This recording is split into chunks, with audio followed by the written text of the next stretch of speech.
So the next part of our building is to do the inside. So we're going to be working on the back, which should be open. And the first thing we need to do is add any floors that we need. So if your building has multiple floors like mine does, we need to add a piece of cardboard going across the middle. So I'm going to take a piece of cardboard and I'm going to trace the shape of the bottom of my building because that's going to be the size of the floor. So I have one that's a little bit bigger. I'm going to trace it so that it matches, and then I'm going to have an adult hot glue it inside of my building.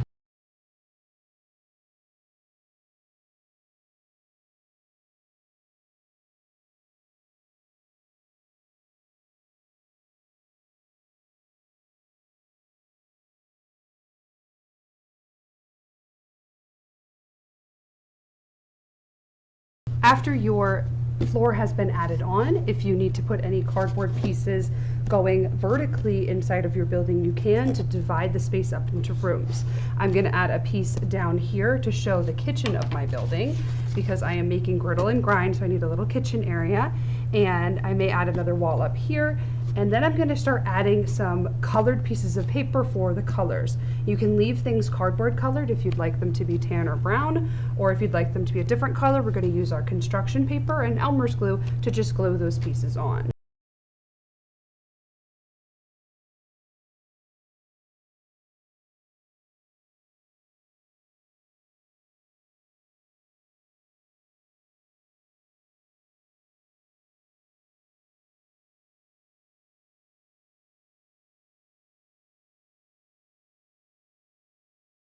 And I'm also going to use some colored paper to make furniture that's flat against the walls. So I have like a counter that's in the back of Griddle and Grind where you'd go order food. So I'm going to make that using flat paper against the wall. So not every piece of furniture inside your building needs to be 3D. If there's something against the wall, we can use flat paper to make it. And then we can also make 3D furniture using our paper and cardboard and any other supplies that you may have in your classroom or that we may have in our school.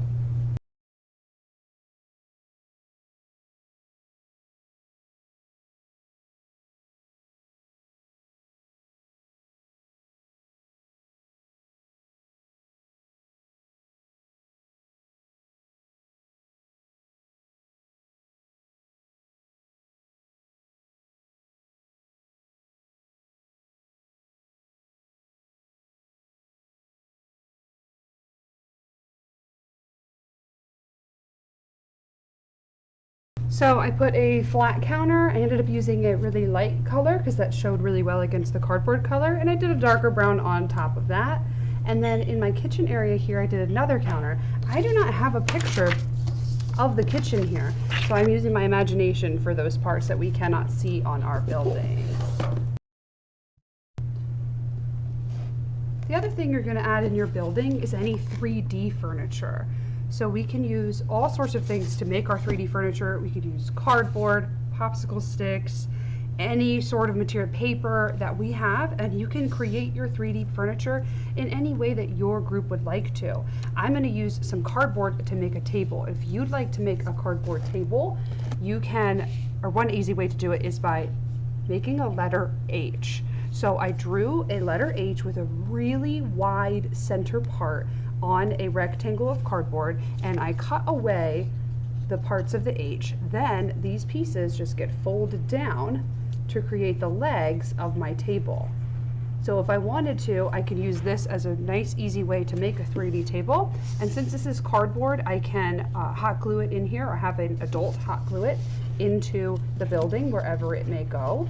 And that's also a way that you could make a chair as well. So instead of having my H, I could have this connected up here. Add any 3D furniture you'd like to your building, as well as any other details. And again, if you need to hot glue anything, make sure that we have an adult do that. And you should come up with more than one thing at a time to hot glue. So I'm not just going to make one little chair and then rush to go have it hot glued. I'm going to make several things, or all of the things that my building needs, and then I can have them all hot glued on at one time. That way we're not spending all of our time just waiting for the hot glue gun. So I'm going to add some 3D furniture to my building. Maybe another chair, some tables, some things in my kitchen, whatever I think that it needs. I cannot wait to see the inside of your buildings. Remember that you are able to use your creativity to come up with how you think the inside of these buildings should look, as long as they have the important parts of their building.